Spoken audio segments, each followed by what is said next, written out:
Welcome back to the channel. In this one, we're going to be working on this little go-kart that I got here. And I bought this a few years back. It had I think it was a 4-horse Subaru engine on it. And it didn't run right. There was something definitely wrong with it. So I just went down to Harbor Freight and I picked up one of these Predator engines and made it work. You know, I've got some stuff rigged up here, spring and the other day I got on it and I was going to show my kid how to do something and broke the throttle cable. So we're going to have to put a new throttle cable on it. The other thing is this tank rusted out on the original Predator on this engine. So I bought an authentic Honda tank and it's just kind of loose and it rattles around. So I want to get that fixed because it's annoying.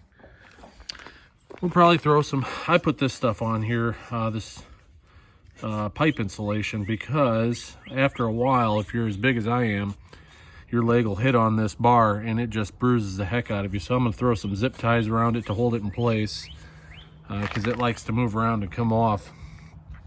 All the tires hold air, so probably not going to mess with those. I thought about putting new rear tires on, but I kind of like to be able to slide it around.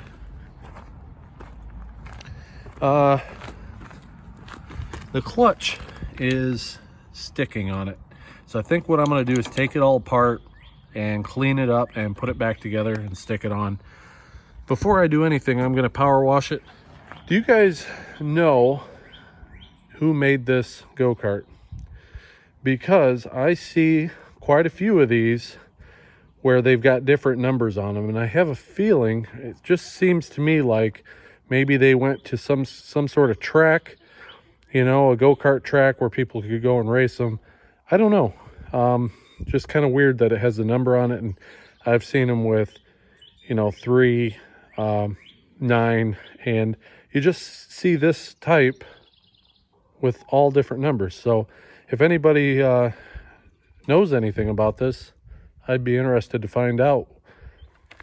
Another thing on here is this brake. It looks okay on this side. It's hard to get in there so you can see it, but on the back side here, it's kind of wore down. I don't know if I can, probably not get you in there. So I might go ahead and buy a new brake for it and install that. Everything on this has been kind of rigged up, so I want to make it somewhat right. The other thing I noticed is when I put this engine on, it's got a sensor for low oil. And when you slide it around, I think that sensor's back here, that it would kill the engine. So I just deleted that.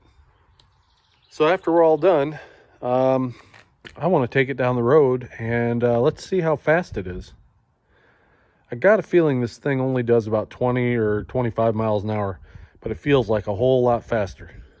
So let's go ahead and get started.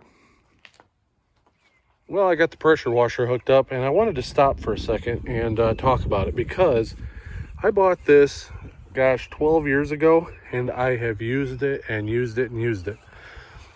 I bought it because it has the Honda engine, and I figured the Honda engine would last, so it would be worth putting a pump on it.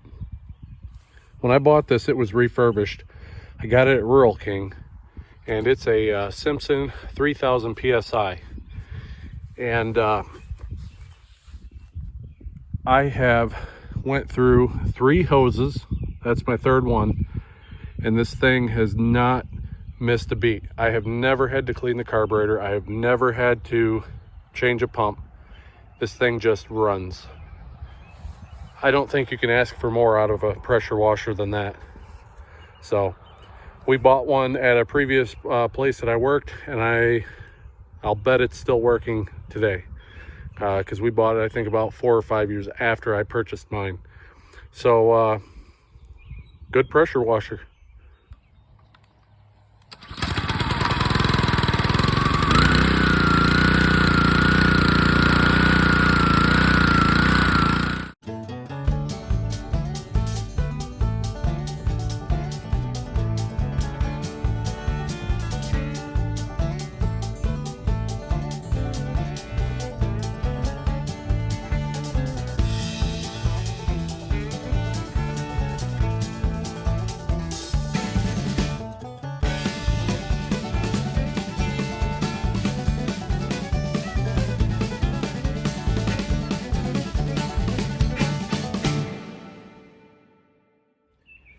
All right, let's start with this brake, I guess.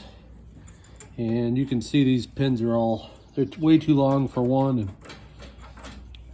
chop them off and pull them out. And we're gonna put new pins in too, but I did get a brake in the mail yesterday. Let's see if we can do the same with this. Okay, I got it in there. There we go. Had to pry it over. Okay. Now I think I'm gonna pull this. This will come right out, but I think I'm gonna have to pull that bolt in order to get this back, because that bolt looks like it comes too far towards the sprocket. So I'm gonna have to pull that bolt and get it to enough room to pull that out of there, which is not a big deal.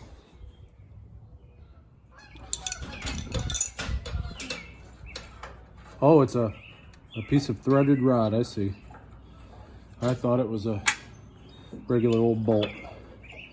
Well, that presents a little bit of a problem here, because that's such a tight fit inside that. Well, you thread this back on and see if we can't pry that over. There we go, it's coming now.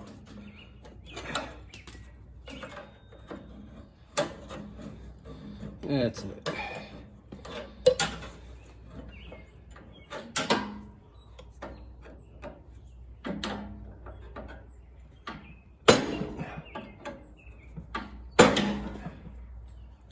That's a tight fit. All right, go a little more, I guess.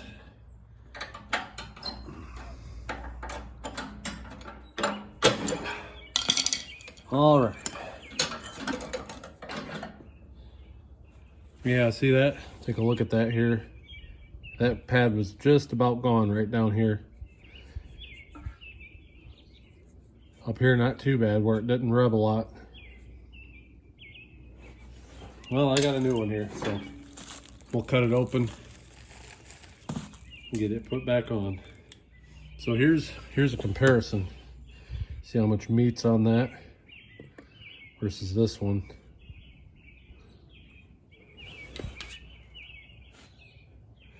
Now this one here actually has bigger openings in it, so I think it'll work a lot better.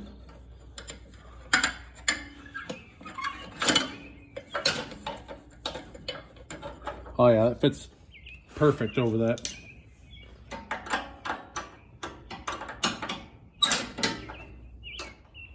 All right, so I got a couple of these here. They're not too long. And go ahead and throw them in, and we'll be done with the brake.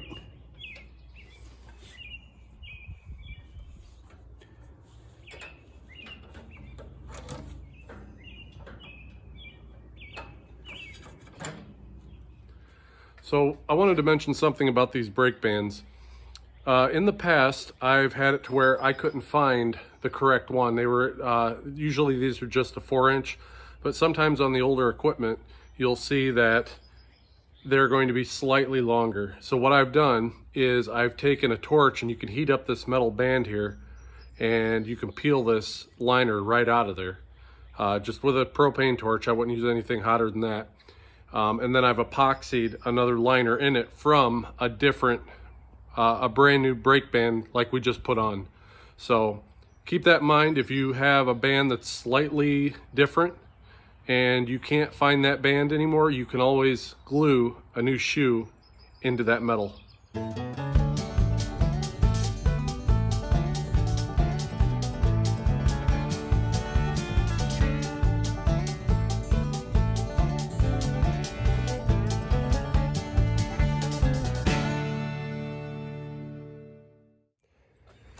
All right, we're moving on to the throttle cable here. So the way I did this is when I bought this, it didn't have this style of bolt on there. And so what I did was I put this spring on it, and I took a piece of threaded rod and drilled a hole in it and threaded that bolt up inside of it. That bolt clamps down on this cable. and it just, like I said, it just attaches to that little flag coming off of that rod. So we're going to take that off. And then back here, I just put a small bolt and a nut on the back side to clamp it down. I did find you can clamp it too hard and then the cable doesn't want to move. So there's kind of a give and take there, because you don't want it to slide in there, but at the same time, you don't want it to pinch the cable inside there. And then on this side, it was easy enough. On the engine here, you can see the cable down here had a clamp already there. And then it's hard to see underneath this bracket, but that ties onto your throttle. So same type of setup where a screw just clamps it down in the hole. So let's take this off, and then I'll go to my pile of throttle cables and we'll see if I got something that'll work. All right, here's my box of throttle cables, and here's the one that came off. I did look at this. It is kind of lightweight for what we were doing with it. See if I've got one a little bit heavier that will hold up better. So we won't have this problem again. Oh, there's a cable without a sheathing without a cable. I don't know why I have that. That's a bit heavier. Looks like it'll need cut. Oh, it might be stuck too. So we don't want that. How about this one? That might be a contender.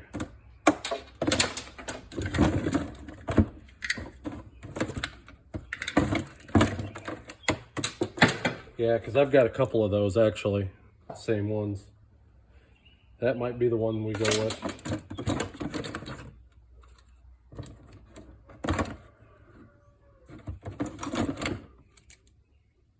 And it's a little bit heavier than some of these other ones I see here.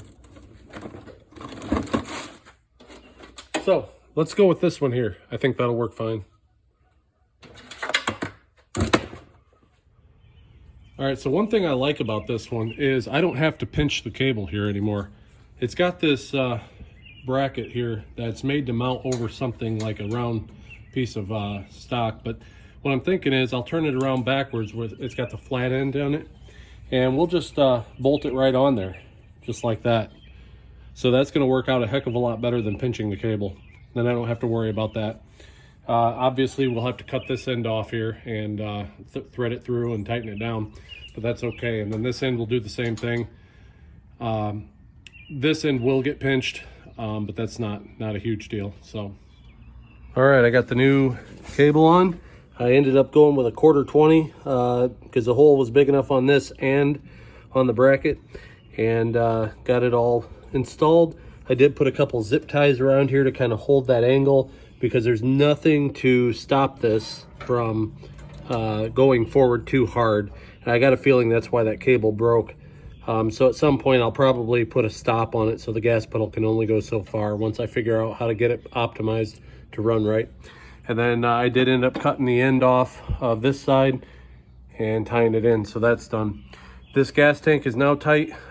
There's a couple bolts underneath here that came loose, and got those tightened down. If you don't know, these Predator engines are just a clone of a Honda. And so this is a Honda tank, as I mentioned earlier, but there is a difference.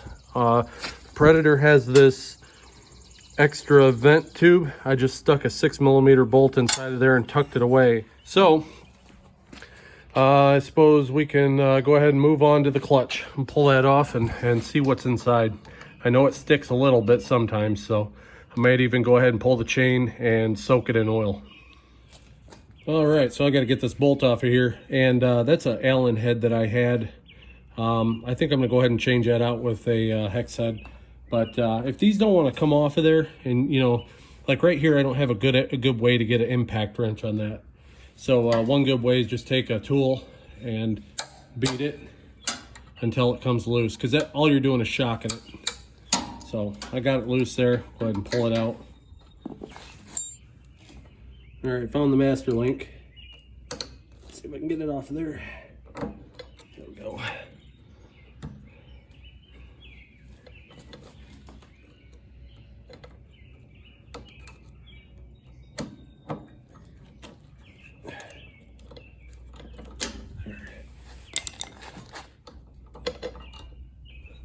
Okay.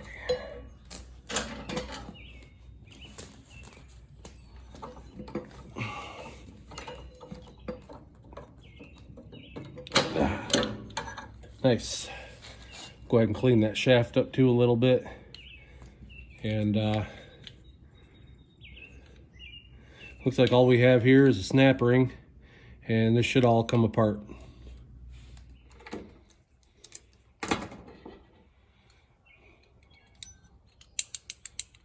Well, that is a little bit loose on there. Okay, I see there's a snap ring in there too. I'm not too concerned about that then.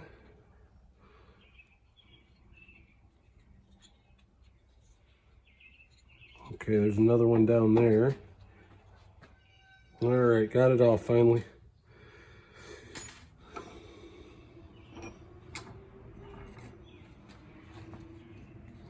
I mean, it doesn't look too bad. I'm not really sure how to go about this. Maybe I'll do a little WD-40 on here. Oop. See, just a little, right?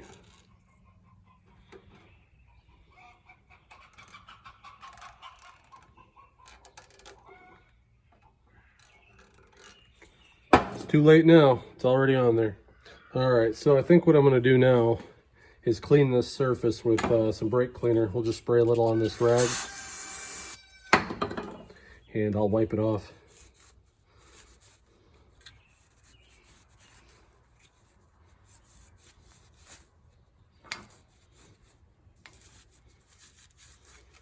So I think that'll help.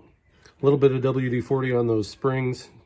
WD-40 really isn't much of a lubricant, but it is a rust inhibitor, so that should help. We'll go ahead and put it back together and stick it back on. All right, we'll clean this shaft a little bit with some brake clean too. Just had some buildup on it, and then we can put it all back together. There we go. That slid on a lot nicer. I've decided against oiling the chain. I think what I'll do, I've got some chain lube, and I'll just spray it down with that instead. There we go. That's what I'm using.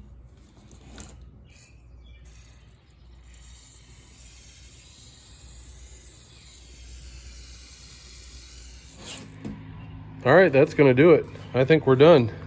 Let's get this thing started and go for a drive.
Tell you what, guys, this is a lot of fun. If you wouldn't mind, hit subscribe, like the video, and leave me a comment. And I'll see you on the next one.